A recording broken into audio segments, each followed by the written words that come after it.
Yo, yo, yo, yo, yo, what is going on, CoD Familia? It is your boy BN, aka Mr. Kingdom Builder, and yes, I know it's been a day. Man, I was under the weather, finally excited to be back, and today we're going to be talking about how to be the best contributing member / player that you can be for your alliance, and just really in general. So let's start off with the number one thing for me, which is to slap that help button.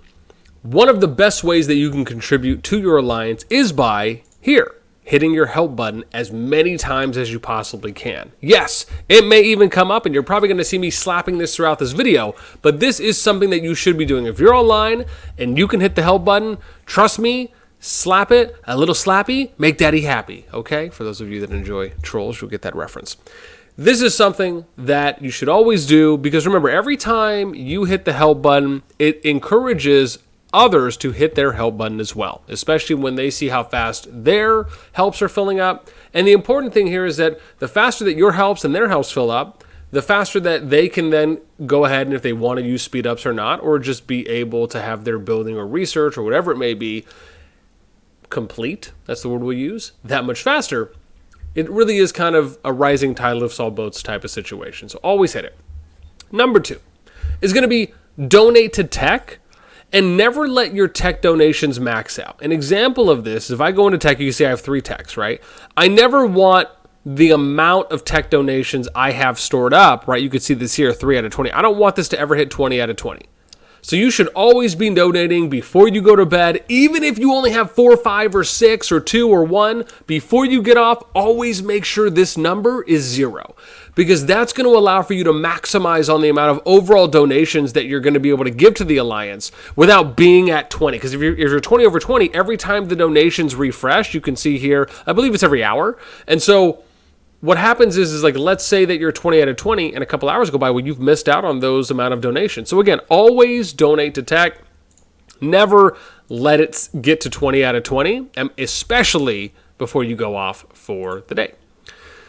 Number 3 is going to be always, when you get on, read through any alliance mails and any kingdom mails, right? Obviously, there's no kingdom mails that are being sent to this game, but I always want to check my inbox, and I want to see, are there any decrees that have been set? Are there any alliance notices for mails? I believe we might have had some here. Let's see. Report personal. Yeah, so like, for example, you check your personal here for alliance mails. You can see, again, our lead has sent out some.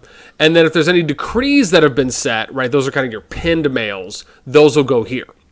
So always check those throughout the day, and just anytime you're in your inbox in case you got one of those mails, so that way you don't miss out on reading if it's any important information. Number 4, always be up to date on group chats, right? So an example would be, and I don't think we have a group chat right now because we're only less than 2 days into the kingdom, but it is something that all of our alliances will have at one point. And so group chats, for example, like dark chests, right? Being able to pin quests for dark chests so multiple members could take advantage of those, especially when they're defeated, they can just go and grab. When you have PvP tips, behemoth sieges, if there's events that are going on, you can rename your events group chat to whatever current event is happening, especially if it's something that can help out. And one of the other benefits is by making group chats, it declutters your alliance chat. So that way, if you have multiple topics and multiple conversations going on at once, that's a great way to think about, oh, maybe a group chat would help with this. And then you just kind of go through that process of adding everyone. And again, I could show you that too as well. So like an example here of, I don't know if I have someone here, I guess it won't matter too much. Oh, so see, I don't. Hang on, let's see. Do I have anyone from this alliance? I don't think I do. Let's do it this way. I don't think so. Do I have Sergeant added already? Oh, I don't. Okay, whatever. Here, let me add Crow. Do I have Crow added? I don't. Okay, never mind. We'll do it later. But actually, no. Here, I can show you to you this way. So if we go, oh, cool. Look at that, man. Just accept it. So an example here, or this is someone else, but I'll just show you same principle.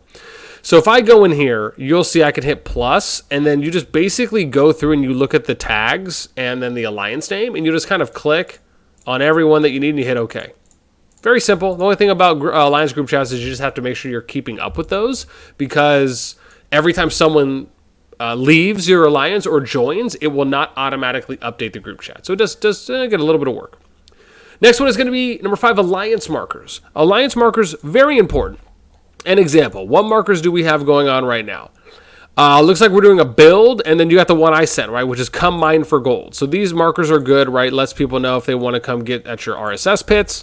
If you're building, if you're going to be doing a behemoth, right, you would probably want to list off the UTC times. Again, making sure that you're always reading and checking for any new markers that are there.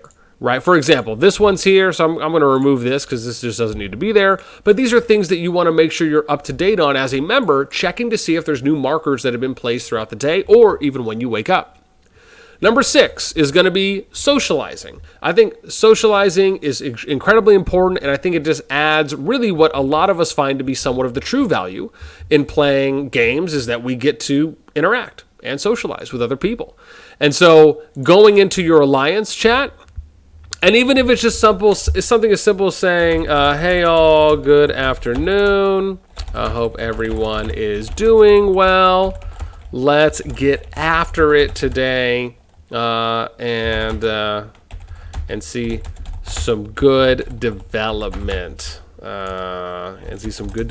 Bam, right? So I don't know, whatever it is. I mean, you could even just say, hey, good afternoon, all, right? I mean, yeah, maybe I went into it a little bit too much. But point is, even just saying hi or good afternoon or good morning or hey, all, how's it going? Just doing that, and even if you may not be the most socially engaged or socially active person, just kind of giving a quick hey or hi, is always nice. And you never know, maybe you'll find yourself interacting more, right? I don't know. For me, I find that to be a big part of the enjoyment.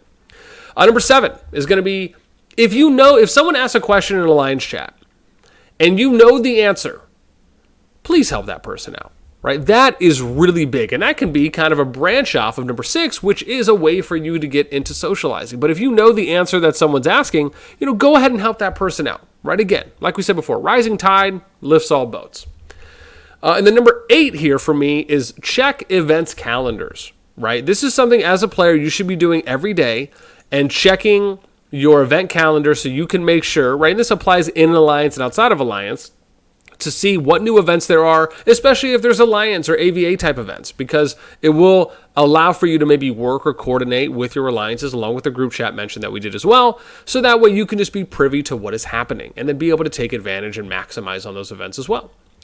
And then my last one is number 9, which is going to be, if there's an alliance Discord or a kingdom Discord, make sure you join those, right? To give you an example and showing you how we do it here, and I want to say this, I'm so proud of this group that we have in 65, but I want to point out and give you an example of how you can do these things by, again, where you should put them. So you can see here, and sorry, Trip's example probably isn't going to be the ideal because she's still doing the formatting, but we'll do Chisato for an example, right? So here's something where you can see, and it'll say, Discord. Actually, that's not that. I love Chisato. It's not the best example. Crazy formats. Yeah, I mean, I guess it's not really the best example either. Oh, rough life, man. We're gonna have to have some words with these kiddos. Okay, so I mean, this is a better example, right? So we'll use Z's, my boy. This is a better example. He's got to space that over, but you'll be able, when you go into Alliance announcement boards, you can see if they have a Kingdom Discord or an Alliance Discord. These things are really important because you'll be able to join them, and then you can potentially maybe get in voice calls, you can get in chats when you guys are fighting or at war, or if you're doing events.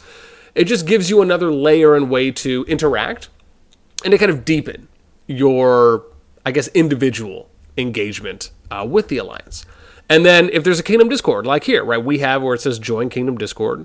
And then you can see here like how our thing is set up. We have some examples. But the idea is look to see if they have a Kingdom Discord for the Kingdom you're in and or an Alliance Discord that you can join. So again, because typically announcements that are being sent on Discord can usually just be organized and formatted and just more professionally presented than they can be for the most part on or in-game. And then there's also other opportunities that you can do as well on Discord compared to what you might be limited to do in-game.